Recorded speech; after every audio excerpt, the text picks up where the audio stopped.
Invito al pueblo de Dios a permanecer de pie y oramos a nuestro Dios.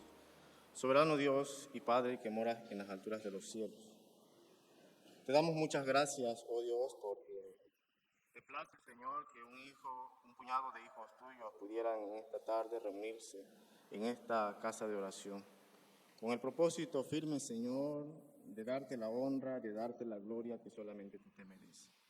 Gracias, Padre, porque desde muy temprano de este día nos has permitido, Señor, glorificar tu nombre en los diferentes lugares, Señor, donde tú nos has enviado. Gracias, Padre, porque tu misericordia es grande para con nosotros. Y en este momento, Señor, que hemos de meditar en tu palabra, rogamos la dirección, la guía de tu Espíritu Santo en nuestras vidas para que nuestros pensamientos, nuestro entendimiento, Señor, sea abierto, de tal manera que podamos comprender, que podamos reflexionar en cuanto, Señor, a lo que tu palabra nos enseña. Asimismo, Señor, esta misma palabra, Señor, que ha de ser predicada en la misión Filadelfia en este momento, en aquella campaña, Señor, pueda ser de bendición para la vida, Señor, de aquellos que aún no te han conocido, Padre. Permite, Señor, que muchos, Padre, puedan venir a tus pies, a alabar y a glorificar tu santo y bendito nombre. Bendice, Señor, al expositor de tu palabra en aquel lugar y guíalo, Señor, con tu santo y bendito Espíritu. Y a tu siervo, Señor, permite que los pensamientos, las preocupaciones sean, Señor, quitadas de mi persona y que puedan ser solamente tus palabras las que podamos hablar a este pueblo tuyo. Lo pedimos, lo rogamos todo en el amor de tu Hijo amado, nuestro Salvador. Amén. Pueden sentarse. Bien, hermanos, pues primero, antes que nada, me da mucho gusto volver a estar con ustedes, glorificando el nombre de nuestro Dios en este día especial. Y digo especial, hermano, no porque sea el único especial. Todos los días son especiales cuando Cristo mora en nuestros corazones. Pero en particular digo especial porque hemos recordado desde temprano ese acontecimiento maravilloso que abre a nuestras vidas, que da a nuestras vidas una esperanza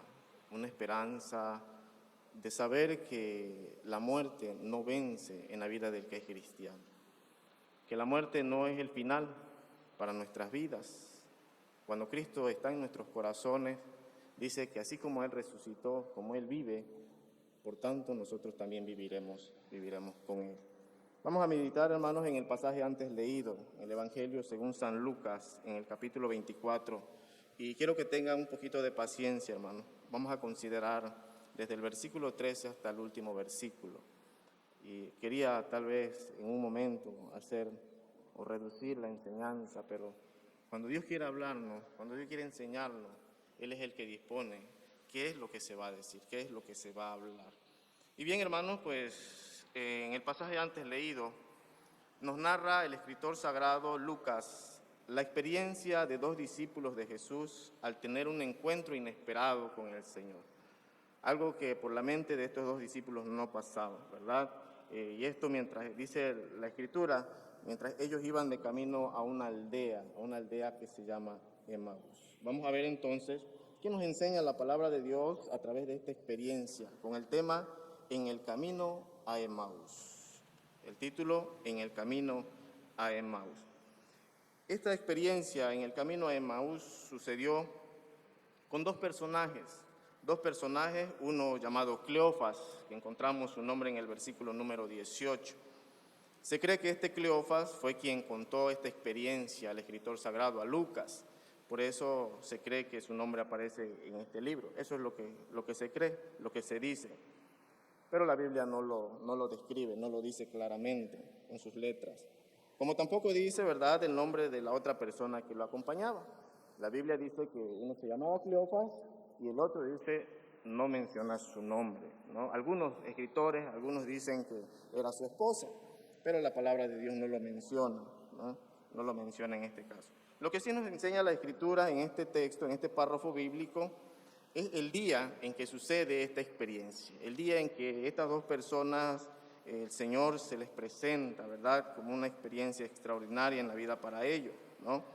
Dice la Escritura que fue el mismo domingo que nuestro Señor Jesucristo había resucitado. Ese día domingo Aquel domingo, recuerden, ¿verdad? En la mañana estuvieron abordando este tema, en la misión estuve abordando este tema, ¿verdad? Que muy de mañana aquellas mujeres, dice, fueron al sepulcro a presentar, a llevar aquellas especies aromáticas.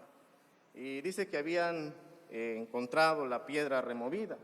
El Señor no estaba, se le aparecieron los ángeles, al Señor no lo vieron, hasta que después le aparece a María Magdalena, después le aparece a Pedro y luego a los discípulos. Pero en ese momento, en ese día de resurrección, domingo de resurrección, unas horas después, podríamos decir en la tarde, sucede algo interesante en la vida de estas dos personas. Dice el versículo número 13, y he aquí, dos de ellos iban el mismo día, ¿qué día? El día domingo de resurrección, a una aldea llamada Emaús, que estaba a 60 estadios de Jerusalén. Quiero hacer un paréntesis aquí, porque tal vez no conozcamos esta cifra que nos da aquí la Biblia. Un estadio, investigué un poquito y dice que un estadio era una medida estándar para medir grandes distancias, ¿no? Y era equivalente, dice, a 600 pies griegos y aproximadamente unos 625 pies romanos. En nuestros tiempos serían más o menos como unos 185 metros, un pie de los que menciona aquí, un estadio, perdón, de los que menciona la palabra de nuestro Dios. Si multiplicamos esos 185 por los 60 que nos establece la palabra aquí, hace un equivalente de a 11 kilómetros aproximadamente. Esa era la distancia que había de Jerusalén hacia la aldea de Emaús, un aproximado a pie de unas 2 horas aproximadamente, un par de horas, ¿no? Estaba la distancia de Jerusalén.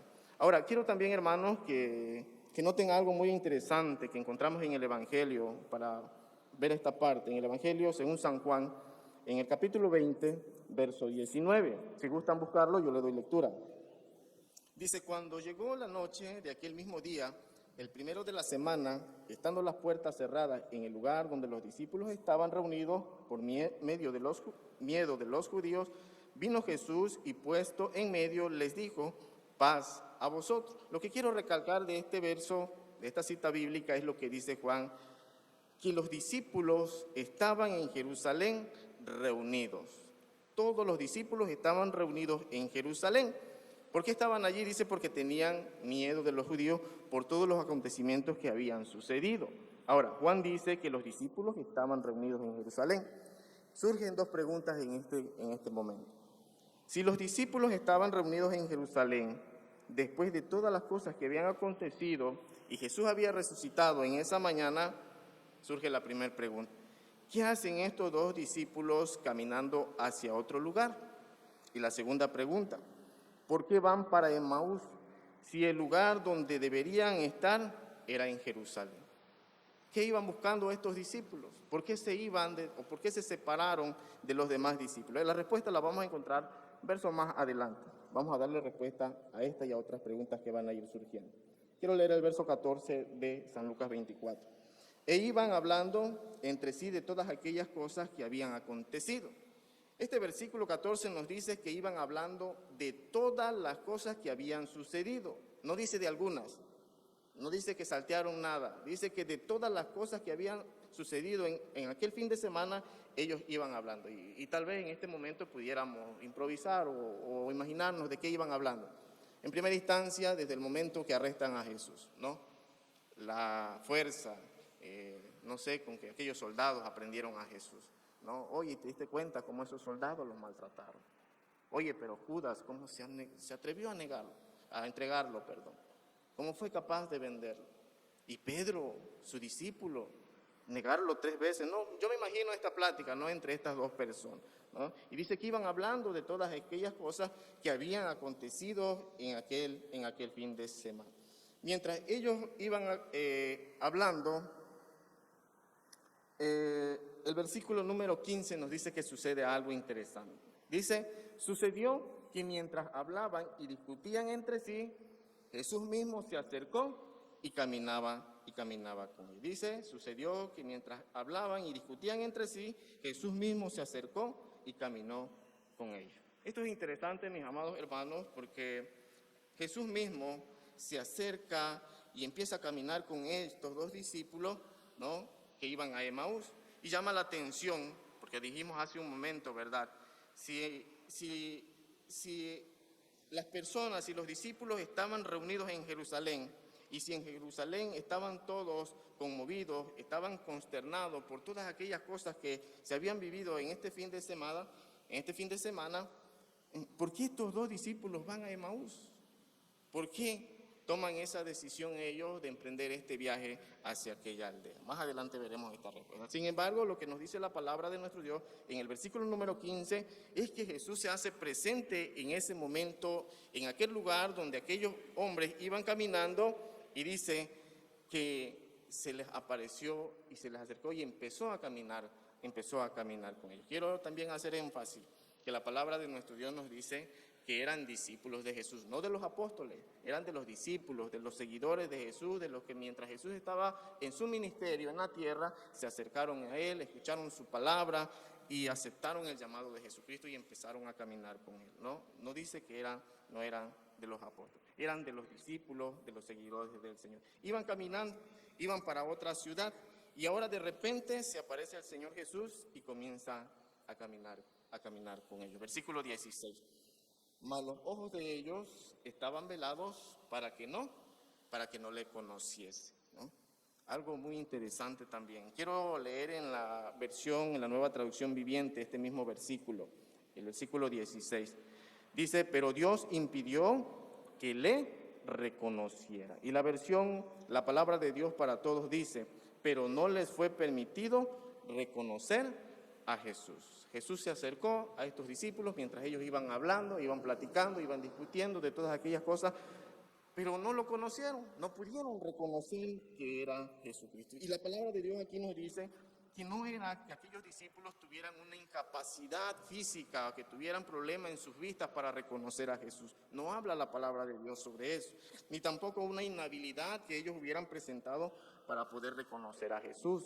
No se trata de eso, porque se escriben tantas cosas, ¿no? Y se mencionan tantas cosas en cuanto a los escritos de la Biblia, que muchos se han atrevido a decir, no, es que el Señor Jesús iba en una dirección donde aquellos discípulos el sol les cubría su cara, por eso no le conocieron, por eso no lo reconocieron. No, la palabra de nuestro Dios en estas versiones actuales nos dice claramente que Dios intervino, que Dios impidió que reconocieran a Jesucristo. Versículo 17.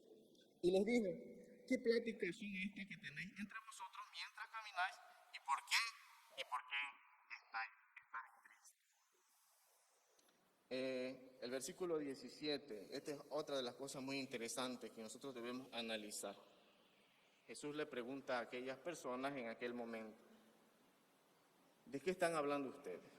¿Por qué hablan ustedes así? ¿A qué se refieren? ¿Cuáles son esas pláticas que ustedes tienen? Y luego viene la segunda pregunta, ¿por qué están tristes? ¿No? Algo que en ellos se notaba, algo que en ellos se veía, era que algo estaba pasando en sus vidas. Algo había hecho que cambiara su semblante. Tal vez ellos estaban entusiasmados cuando Cristo estaba vivo. Cuando iban tras de Él, ellos estaban entusiasmados ese domingo de Ramos, estaban alegres. Y en este momento Jesús percibe en su rostro una profunda tristeza. Entonces Jesús le dice, ¿por qué están tristes? Mis amados hermanos, Jesús como maestro es especialista en hacer este tipo de preguntas, que aunque Él ya conoce la respuesta, Él hace las preguntas, ¿no? Él como maestro, dice la palabra de nuestro Dios, que antes de que nosotros le pidamos, Él ya sabe de qué tenemos necesidad, Él ya sabe de qué estamos necesitados, ¿no? ¿Bien? Pero Él hace estas preguntas. Y para Jesús, hermanos, no crean que la respuesta de estos discípulos lo iba a alarmar, o iban a pensar aquellos discípulos que Jesús iba a sorprender con sus respuestas. Claro que no. Él ya sabía la necesidad que ellos tenían en ese momento. ¿Cuál era la razón por la cual ellos habían tomado la decisión de dejar Jerusalén e ir a Emaús, a esta aldea llamada Emaús? Pero aún así Jesús le hace estas preguntas. Y déjenme decirles, mis hermanos, que Jesús durante su ministerio hizo las preguntas de mayor significado en la vida del hombre, con el propósito de que la pregunta que Él te hace al corazón te lleve a un punto de escudriñar tu mente, tu corazón y tu alma. Cuando Jesús entabla una conversación contigo, Él te pregunta algo que Él ya sabe qué es lo que estás pasando en tu vida. Pero cuando Él te pregunta algo es porque Él quiere que tú mires a tu interior, que tú veas qué hay en tu corazón, que tú veas qué hay en tu mente y sobre eso tú puedas tomar decisiones congruentes conforme a la voluntad de Dios. Este tipo de preguntas hace Jesús en la vida de estas preguntas. Y no sé de cuántos recuerdan, ¿verdad? El pasaje bíblico que menciona que Jesús se acerca a aquella mujer samaritana en el pozo y empieza una plática, un diálogo con ella, ¿no? Y le pide agua y el Señor le menciona muchos aspectos acerca de lo que Él era para la vida del cristiano. Y en uno de esos le dice, ve y llama a tu marido, dile a tu marido que venga. ¿Y qué le contestó a aquella mujer? No tengo marido. Dice, bien dices, porque el que tiene no es tu marido, ¿no? Jesús conocía el corazón de aquella mujer, claro que lo conoce. Jesús conoce nuestro corazón, claro que lo conoce. Cuando aquel joven rico, ¿verdad? Iba pasando Jesús también y se le arrodilla y le pregunta, Señor, ¿qué haré para heredar la vida eterna? ¿Qué puedo hacer yo para entrar en el reino de los cielos? Jesús le dice, no, pues cumple los mandamientos, obedece los mandamientos. ¿Cuáles? Si yo todo eso, dice, ya los hice desde mi juventud, todos los he practicado, todos los he llevado al pie de la letra. Ah, bueno, solamente te falta algo. Vende tus bienes, dalo a los pobres y tú ven y sigue. ¿Conocía el corazón del joven rico? Claro que lo conocía. ¿Pero por qué se lo decía? ¿Por qué le hizo estas preguntas tanto a la mujer samaritana y al joven rico? Porque quería que analizaran cómo estaba su vida en relación con Dios, cómo estaban ellos delante del Señor. Ese tipo de conversación hace Jesús en nuestras vidas. Entonces dice que ese tipo de conversación provocativa hace el Señor en nuestras vidas, pero que el propósito de esa conversación provocativa es que escudriñe tu mente, tu corazón y tu alma. Entonces Él le pregunta, ¿qué pláticas son estas? Y luego aprovecha, ¿verdad? Al ver su rostro, esa profunda tristeza, aprovecha para hacer la segunda pregunta. ¿Por qué es tan triste?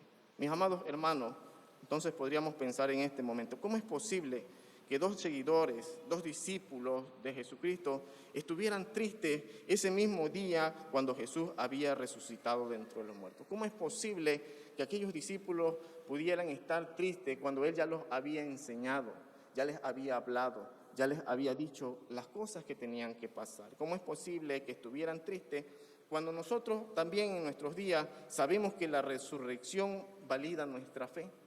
¿Cómo es posible, mis amados hermanos, si sabemos que sin resurrección nuestra predicación, dice el apóstol Pablo, no sirve? Es vana nuestra predicación si Jesucristo no ha resucitado, ¿no? Si Jesucristo no hubiera resucitado. Hemos engañado a la gente por generaciones si Jesucristo no hubiera resucitado. La resurrección en la vida del cristiano es el sello que valida nuestra fe, que garantiza también la entrada en el cielo con nuestra fe, porque Él resucitó de los muertos. Si Jesús no hubiera resucitado, ¿saben, mis amados hermanos? Vendríamos a ser nosotros como muchas de las religiones en el mundo. Unos tienen a su Dios en una cruz crucificado y otros todavía lo tienen en la tumba enterrada. Si Cristo no hubiera resucitado, nosotros estaríamos igual o tal vez peores que aquellos que no han creído en la resurrección. Eso si Cristo no hubiera resucitado.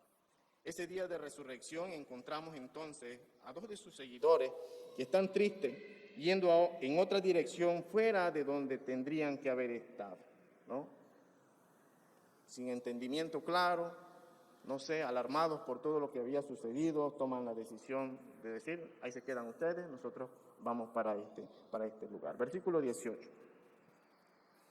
Respondiendo uno de ellos, que se llama Cleofas, aquí el nombre de Cleofas, le dijo, ¿eres tú el único forastero en Jerusalén que no ha sabido las cosas que en ella han acontecido en estos días? ¿No? Y debemos prestar atención de aquí en adelante a esta conversación.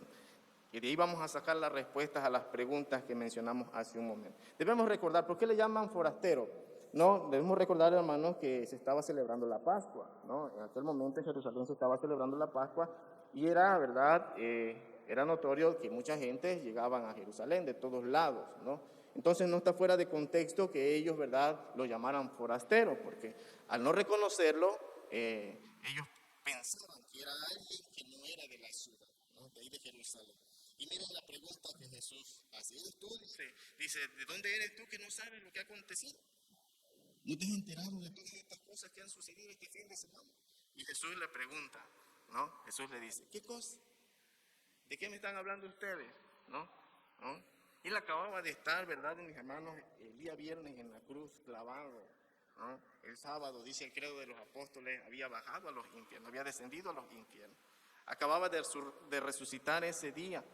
Ya le había aparecido a varias personas. Y esto le preguntan, ¿acaso tú eres la única persona que no te has enterado de todo lo que ha pasado? Y aquí es donde nosotros debemos considerar lo que aprendimos hace un momento, que Jesús entabla una conversación con ellos para indagar en su vida, para saber qué había en sus corazones, no porque Él no lo supiera, sino para que ellos mismos se dieran cuenta de lo que estaban diciendo y que lo que estaban haciendo o lo que estaban emprendiendo, el camino que estaban emprendiendo era equivocado, ¿no? Simple y sencillamente Jesús le contesta, ¿qué cosa? Y da la impresión, hermanos, en este texto, da la impresión como que Jesús, no sé, como que se siente gozoso, ¿no? Como que le satisface este tipo de conversación con estos dos discípulos. Y es como cuando nosotros, ¿verdad?, como padres miramos a nuestros hijos cuando están pequeñitos y los estamos viendo que están jugando con otros compañeritos, otros primitos, y en ese momento uno golpea al otro, y tú lo estás viendo lo que está haciendo, ¿no? Y cuando sale llorando el otro ya pregunta, hey, ven tú para acá. A ver qué pasó, ¿con qué intención haces tú la pregunta? ¿No? ¿Con qué intención haces la pregunta a tu hijo cuando tú ya lo viste, cuando tú ya sabes qué fue lo que pasó? Para ver qué tan honesto va a ser contigo, qué tan fiel, qué tan educado tal vez, o qué tanta educación ha tenido ese hijo, ¿no? Entonces en este momento yo veo a Jesús haciendo este papel de padre, ¿no? Y le pregunta a estos dos discípulos, ¿qué cosas están pasando alrededor, ¿no? Esto es lo que sucedió en este momento. Jesús le dice, ¿qué cosa? Versículo 19. Entonces les dijo, ¿qué cosas? Y ellos le dijeron, de Jesús Nazareno, que fue varón profeta, poderoso en obra, en palabras delante de Dios y de todo el pueblo. Ellos le dijeron, de Jesús Nazareno. Y es aquí, hermanos, donde nosotros debemos prestar atención, ¿no?, a cómo la palabra de nuestro Dios nos va a enseñar cuál es la razón por la cual Jesús se presentó delante de estos discípulos. Aquí nosotros prestemos atención del por qué Jesús se le presentó a estos dos discípulos que iban camino a Emaús. Ellos le respondieron, respondiendo uno de ellos que se llamaba, versículo 19, entonces le dijeron, ¿qué cosa? Y ellos le dijeron, de Jesús Nazareno, que fue profeta, fue tiempo pasado, ¿no? Fue profeta, ¿no? Porque el viernes pasado lo crucificaron, lo mataron. Fue poderoso en obras, en palabras delante de Dios y de todo el pueblo. Eso fue. ¿Ustedes se están dando cuenta de por qué aquellos varones entonces toman la decisión de salir de Jerusalén? Todavía no está muy claro, ¿verdad? Porque vamos a avanzar un poquito más. Versículo 20. Y como le entregaron los principales sacerdotes y nuestros gobernantes a sentencia de muerte y le crucificaron. Es decir, lo mataron, ¿no? Nuestros gobernantes, nuestros principales sacerdotes, los escribas, los fariseos, lo mataron. Pero fue un gran profeta, fue una gran persona, pero ya está muerto, ¿no? Versículo 21. Pero nosotros esperábamos que Él era el que había de redimir a Israel. Y ahora, además de todo esto, hoy es ya el tercer día que esto ha acontecido. Dice el versículo 21. Pero nosotros esperábamos. Y aquí está la respuesta de las preguntas. Aquí está la respuesta a las preguntas. Nosotros esperábamos, nosotros creíamos que Él era el que había de redimir a Israel. Nosotros teníamos en nuestra mente la esperanza, o en nuestro corazón la esperanza de que aquel que nosotros habíamos seguido todos estos 3 años era el que iba a redimir al pueblo judío, ¿no? Nosotros esperábamos eso. Y es que, mis amados hermanos, no sé ustedes, cuando han escudriñado la palabra de nuestro Dios y en los evangelios, se han dado cuenta que todo el pensamiento, la mayoría de las personas de las que redactan los evangelios tienen el mismo pensamiento. tienen ese pensamiento. ¿No? Es que a nosotros en el Antiguo Testamento nos dijeron, nos presentaron una idea de que iba a venir un libertador, así como Moisés, así como aquel Moisés que sacó, ¿verdad?, al pueblo de Israel de Egipto de la mano poderosa de Faraón. Eso es lo que nosotros esperábamos. Pero fíjense, no pasó eso. El viernes pasado lo agarraron las autoridades, lo llevaron preso, lo crucificaron y hasta ahorita el hombre está muerto. Ya no hay esperanza para nosotros. Lo que nosotros esperábamos ya se terminó. Ya no hay más. Pero le voy a decir algo. Le voy a decir una cosa. Nosotros esperábamos. Nosotros creíamos. Por nuestra mente pasaba que este era el que iba a redimir él. ¿No? Y ese es el problema, hermano, y explico la razón de la tristeza profunda de aquellas personas. Ellos esperaban que Jesucristo entrara en un caballo blanco, en un ejército. Entonces, de los judíos gobernantes que vivieran en aquel entonces gobernando al pueblo judío. Sin embargo, no era así. ¿Por qué? Porque ellos pensaban que Cristo venía a librarlos del yugo romano, del gobierno romano, que iba a hacer lo mismo que hizo Moisés, que iba a quitar a los César y pondrían un gobierno judío. Eso era lo que ellos pensaban, eso era lo que ellos estaban esperando, y eso es lo que nos dice, ¿verdad?, este versículo. Por eso estaban tristes. ¿Ah? ¿Y saben qué, mis amados hermanos? Esa es la tristeza, o la tristeza que estos discípulos tienen en este momento. Vale la pena que nosotros nos comparemos con ellos. Porque para muchos este día, la Semana Santa, ya se terminó. Todos los eventos que nos recuerdan al sacrificio de Jesucristo, ya pasó. Muchos vuelven a su trabajo, muchos vuelven a sus negocios, otros vuelven a, no sé, tantas tareas que hay a diario. Y se olvidan, ahí terminó todo. Cristo ya lo crucificaron, ya está sepultado. Nosotros vamos a continuar con nuestra vida, ¿no? Esa es la tristeza que muchas veces, muchos de nosotros llevamos en nuestra alma. Porque ellos esperaban una cosa, pero resulta que el Evangelio es otra, ¿no? El Evangelio es otra cosa, ¿no? No era lo que ellos esperaban. Muchos tienen ese pensamiento, ¿no? ¿Cómo es posible que a mí me esté pasando esto? Si yo soy hijo de Dios. ¿Cómo es posible que Dios permita tal cosa en mi vida?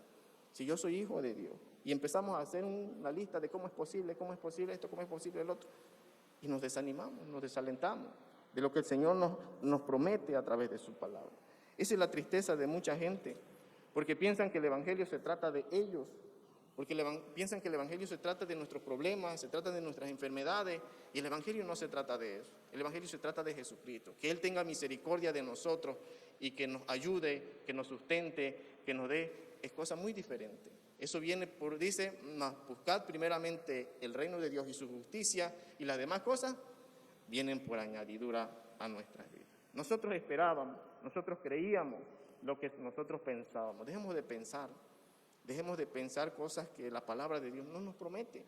Apeguémonos a lo que las Sagradas Escrituras nos enseñan y a las promesas que ellas nos dan. La vida cristiana, siempre se los he mencionado, no es fácil. No es fácil la vida cristiana. Cada momento de nuestras vidas hay dificultades, hay pruebas, hay luchas.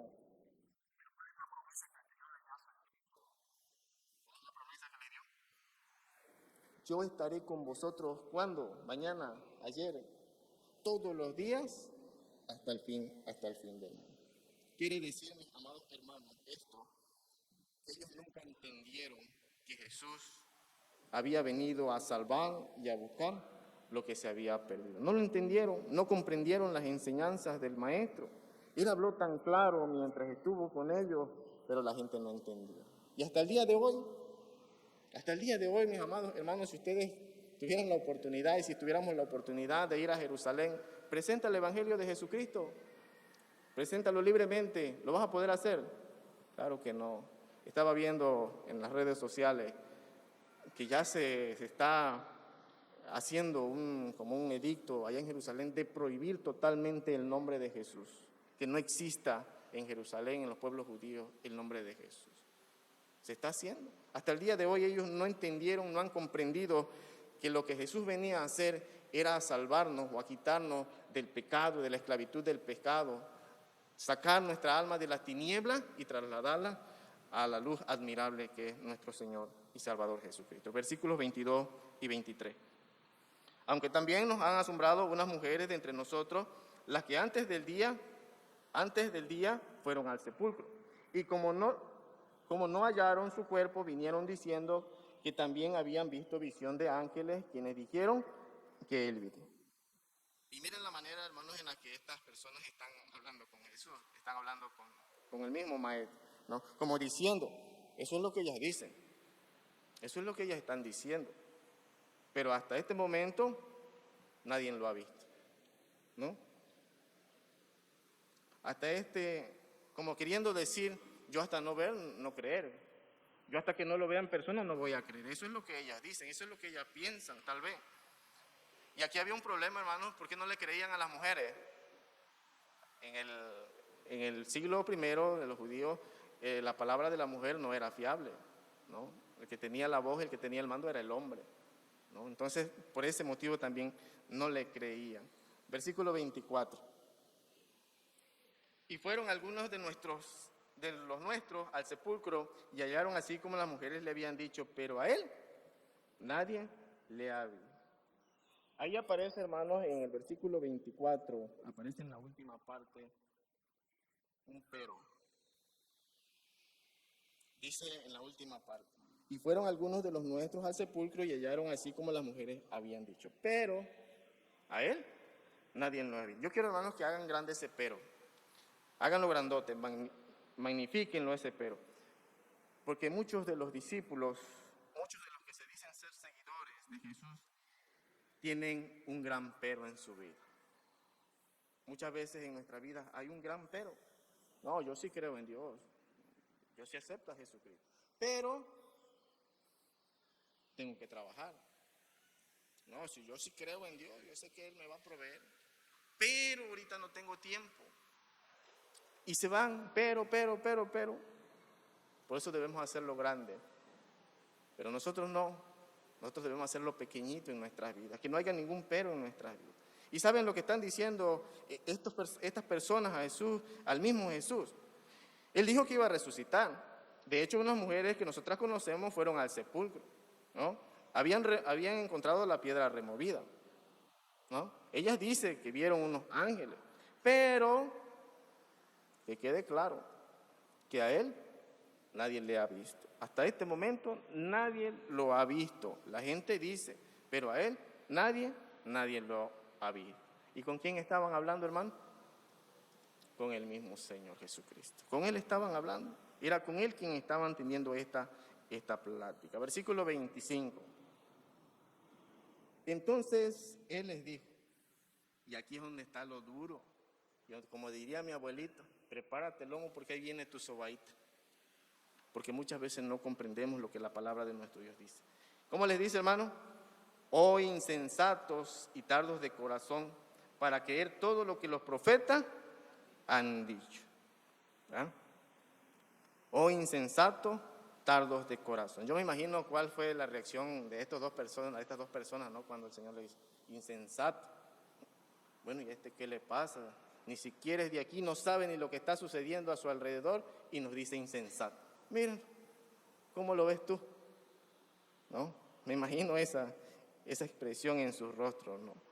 Pero la nueva versión internacional pone un poquito más moderna estas palabras de Jesús y les dice, qué torpes son ustedes y tardos de corazón para entender la Escritura. Y la palabra de Dios para todos dice, disculpen la palabra, qué tontos. No sé cuántos tienen esa versión, yo sí la tengo en mi casa, pero así dice, qué tontos son ustedes, ¿no? Estos discípulos estaban tristes el día que el Señor había resucitado, desanimados por las cosas que no habían salido como ellos pensaban, desorientados, ¿no? Desorientados por todo lo que había sucedido. Y en vez de quedarse en Jerusalén, iban a una aldea confundidos porque no sabían qué era lo que estaba pasando en ese momento. Y vamos a agregarles dos cosas más. Torpes y lentos para entender la palabra del Señor, para creer en la palabra del Señor. Como si fuera poco, ¿no? No habían entendido, no habían comprendido y aparte dice que eran torpes y lentos para creer en lo que la palabra de nuestro Dios. La palabra que menciona ahí la Escritura, insensato, significa falta de entendimiento, falta de comprensión de la Sagrada Escritura. Estos discípulos no entendieron que el Antiguo Testamento, lo que el Antiguo Testamento hablaban acerca del ministerio, de la vida, de la muerte, de la resurrección de Jesucristo. No lo entendieron. En ese momento, ¿verdad? En este momento Dios habla en nuestros corazones. A través de este versículo nos está diciendo a nosotros. Hoy en día hay muchas personas del cuerpo de Cristo que no han entendido nada de las Escrituras. No han entendido, hermano. Hay quienes han entendido un poquito de la Escritura. Un poquito nada más. Pero ¿por qué pasa esto? ¿Por qué pasa esto en la vida de la iglesia? ¿Por qué sucede? Porque podemos dedicarle 1, 2, 3, 4, las horas que sean necesarias a la televisión, al teléfono, a la serie de Netflix. Para eso podemos hasta desvelarnos 4 o 5 de la mañana. Los que tienen internet, yo gracias a Dios no tengo. Pero lo hacen. Pero ¿cuándo se han tomado 20 minutos de su tiempo para abrir la palabra de Dios y escudriñar conforme en lo que ella hay? ¿Cuántas veces, hermano? A los 5 minutos que nosotros abrimos las Escrituras y empezamos a leer, empezamos como un animalito que hay por donde vivo, no sé si lo conocen, yo sí lo conozco, como el toloque. Así es el toloque. Cuando abrimos las Sagradas Escrituras, a los 5 minutos ya empezamos a cabecear. Y ya dejamos la Escritura porque nos dormimos. Sin embargo, la serie en Netflix, el tiempo que sea necesario, ¿no? Por eso el Señor los reprende y le dice: oh insensatos, no entendieron que todos los sacrificios del Antiguo Testamento apuntaban a un sacrificio perfecto en el Nuevo, que Jesús venía a establecer un nuevo pacto en la vida de los cristianos, de los que creyeran en su nombre. Tampoco entendieron que el Mesías no había de venir en un caballo, ¿verdad?, blanco, con un ejército a liberarlos del yugo romano. No entendieron nunca hasta el día de hoy. ¿Por qué razón? ¿Por qué razón? Porque muchas veces se nos hace fácil, ¿verdad?, dedicar mucho tiempo a nuestras actividades y olvidarnos de la palabra de nuestro Dios.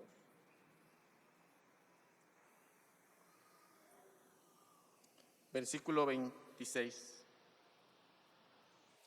¿No era necesario que el Cristo padeciera estas cosas y que entrara en su gloria? ¿No? Y versículo 27. Y comenzando desde Moisés y siguiendo por todos los profetas, les declaraba en todas las Escrituras lo que de él se decía. ¿Qué hizo Jesús en este momento? Dice que iniciando desde el Antiguo Testamento hasta los profetas, empezó a enseñar de nuevo todas las cosas que acerca de él se decían. ¿Por qué era necesario que Jesús se presentara en la vida de estos discípulos? ¿Por qué era necesario? Lo vamos a ver un poquito más adelante. Versículo 28. Llegaron a la aldea donde iban y él hizo como que iba más lejos. Ya pasaron 2 horas, ya caminaron 11 kilómetros. Ese tiempo me imagino que se le fue volando, ni siquiera se dieron cuenta, ¿no? Imagínense esa conversación maravillosa, inesperada, supuestamente con un forastero, que les pone los pensamientos en orden y les recrimina su incredulidad. Y que aparte de eso los guía por el buen camino. Esto nos dice el versículo 28. Entonces nos dice el versículo 28 que llegaron a la aldea donde iban esos 2 discípulos. ¿Y qué hizo Jesús? Dice que hizo como que iba un poquito más lejos, como diciendo: bueno, compañeros, yo hasta aquí les dejo, ustedes se quedan aquí, yo voy a continuar mi camino por acá. Me da mucho gusto haberlos conocido y ahí nos vemos, ¿no?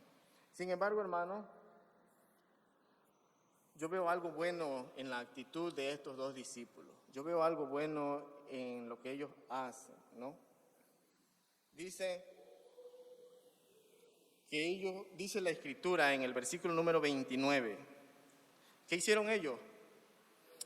Dice, mas ellos le obligaron a quedar. No dice que le pidieron que se quedara. Dice, le obligaron a que se quedara. Como diciendo, ¿sabes qué? Quédate aquí con nosotros, ya es demasiado tarde, ya va a entrar la noche, el camino es peligroso, vente, vamos a mi casa y vamos a cenar en mi casa. Eso es lo que yo veo en esta parte, ¿no? Y esto es maravilloso, esto es lindo en la vida del cristiano, porque hoy en día, mis amados hermanos, hay mucha gente que es indiferente al llamado del Señor, que es indiferente al Evangelio de Jesucristo, ¿no? Y este verso nos hace, ¿verdad?, como un parteaguas, ¿no?, donde vemos a estos discípulos, ¿no?, pasando así todas estas cosas. ¿Qué hubiese pasado, mis hermanos, si estos discípulos en este momento hubieran terminado esa conversación con el Señor? Si hubiesen despedido y cada quien hubiese seguido por su camino. ¿Qué hubiese pasado? ¿Ah? Nunca en su vida se hubiesen dado cuenta que con quien habían caminado, con quien habían hablado, era con el Señor Jesucristo, ¿no? Porque en este momento todavía ellos tienen los ojos velados. Eso dijimos en un principio, que sus ojos estaban velados. No podían reconocer a Jesús. No saben que Jesús era quien había estado hablando con ellos. Si ellos, mis amados hermanos, no hubieran mostrado un poquito de interés, todo hubiera terminado ahí. Pero esa palabra interés, esa es la que muchas veces a mí en lo personal pues, me hace reflexionar y me hace pensar. Cuando vemos a hermanos, ¿no?, creyentes en Jesucristo, que dice creer en Dios, que dice amar a Dios, pero no tiene el más mínimo interés en adorarle, en glorificarle, en servirle en su obra, ¿no? No hay ese deseo, ese ánimo. Y yo no estoy en contra, hermanos, porque este periodo, esta semana mayor, muchos se fueron a la playa y yo no estoy en contra de eso. Ni siquiera la palabra está en contra de que tomemos un tiempo con nuestros amigos, con nuestra familia. Pero la Biblia es clara y dice Eclesiastés que todo tiene su tiempo, ¿no? Y cuando es tiempo de servir, tenemos que servir. Cuando es tiempo de adorar, tenemos que adorar, ¿no? Pero sí estoy en contra, mis amados hermanos, que muchas veces digan que Dios es lo primero en nuestras vidas. Sí, hay personas que te dicen, mañana nos vemos, Dios primero. Hay quienes te dicen eso. Para ellos Dios es primero en su vida. Pero con sus acciones demuestran lo contrario, ¿no? Demuestran lo contrario. Y es necesario que nosotros reflexionemos en cuanto al interés que nosotros estamos mostrando en el servicio de la obra del Señor. Ese interés, miren que dice la Escritura, que le obligaron a quedarse. Y cuando alguien quiere, hermanos, que tú te quedes en un lugar, te ruegan, te dicen quédate, te suplican que te quedes. Pero cuando no, que te vaya bien, hermanito, Dios que te bendiga, ¿no? Y sin embargo, estos le obligaron al Señor que se quedara. Versículo número 30. Y aconteció que estando sentados con ellos a la mesa, tomó el pan y lo bendijo lo partió y les dio a ellos. Jesús accede a quedarse con ellos, dice el verso 29. Entró pues a quedarse con ellos. Ya Jesús había hecho esto anteriormente, ¿verdad? De bendecir los panes y los peces. En la multiplicación de los peces ya lo había hecho. Aquí estamos hablando del domingo. El jueves anterior también había hecho, sí, en la institución de la cena del Señor, él había partido el pan, lo había bendecido y lo había compartido. Y yo no sé, hermanos, en este momento, si en ese momento, cuando Jesús toma el pan y lo parte, los discípulos se dieron cuenta de las marcas en sus manos, ¿no? Yo no sé si fue así. Tal vez si hubiese sido así, la palabra de Dios lo hubiese dicho, pero no lo dice así. Yo no sé qué sucedió, pero lo interesante de esto es lo que dice el versículo 31. Dice, entonces le fueron abiertos los ojos y le reconocieron, mas él se desapareció de su vista. Entonces le fueron abiertos los ojos y ¿qué sucedió? Jesús desapareció. Recordamos que en el versículo 16 dijimos y mencionamos que no pudieron reconocer a Jesús. También, ¿verdad? Cuando María Magdalena fue muy de mañana al sepulcro y vio la tumba vacía, se acercó a una persona que estaba ahí en el cementerio, como el hortelano, el que cuida el panteón, las flores. Y dice, si tú te lo llevaste, dime dónde lo has puesto. ¿Y con quién está hablando María? Era con Jesús. No lo había reconocido tampoco. No lo había podido ver. Quiero tomarme un segundo, un minutito nada más, para ir a otra cita bíblica en Mateo capítulo 11, versos 25 al 27.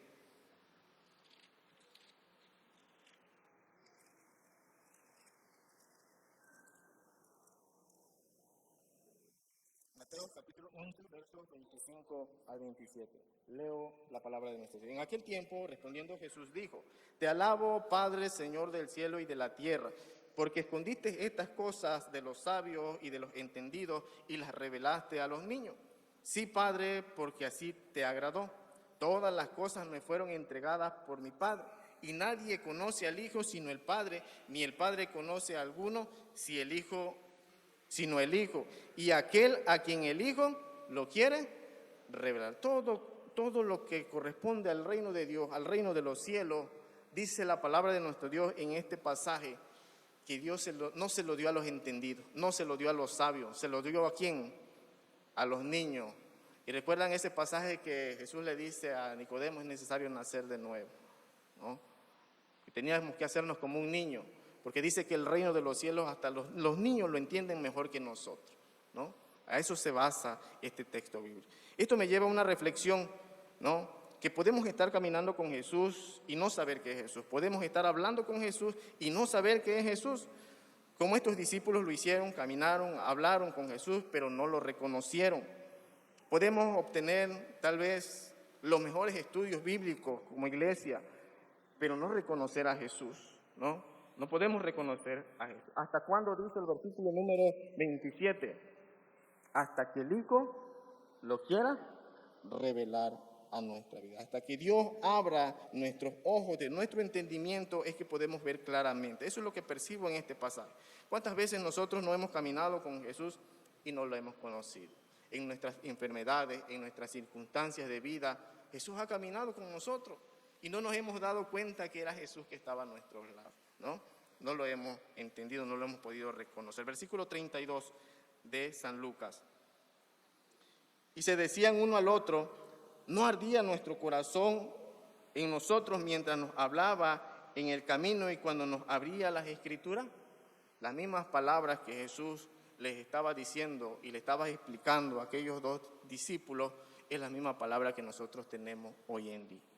Y es la que hace que arda nuestro corazón, porque dice que esta palabra es viva y es eficaz y penetra, dice, como una espada de dos filos. No solamente en nuestra carne, sino que dice en nuestros huesos, nuestras coyunturas y hasta nuestra alma, ¿no? Esa palabra está viva y sigue hablando hasta el día de hoy. Versículo 33.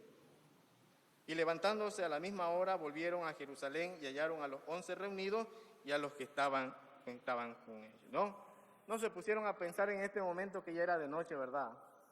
No les importó la oscuridad, lo que hubieran encontrado. Dice que se levantaron a la misma hora, volvieron al lugar de donde nunca debieron haber salido. Dijeron: vamos a Jerusalén.